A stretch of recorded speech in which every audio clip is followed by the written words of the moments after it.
যথাযথ চিকিৎসা নিতে হবে। তৃতীয়ত, অনেকে জিজ্ঞেস করেন অপারেশনের পর আমরা কি খাবো, আমাদের খাবার হজম হবে কিনা।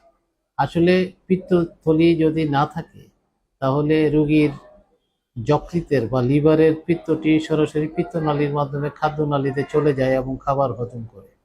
সাময়িক 2 থেকে 3 মাস অনেক রোগীর খাবারের হজমে কিছুটা সমস্যা হলেও পরবর্তীতে বডি অ্যাডজাস্টমেন্টের মাধ্যমে ঠিক হয়ে যায়। এজন্য আমি আপনাদেরকে বলবো, অপারেশন কোনো ভীতি নয়, অপারেশন প্রকৃত চিকিৎসা। সো আপনারা সবাই রোগটি যথাযথ মর্ম বুঝে রোগের চিকিৎসার জন্য আগ্রহী হন। আশা করি পিত্তথলি ও পিত্তনালীর পাথর সম্বন্ধীয় রোগের ব্যাপারে আমি কিছুটা হলেও আপনাদের ধারণা দিতে পারলাম। আপনারা সবাই সুস্থ থাকবেন, ভালো থাকবেন। ধন্যবাদ।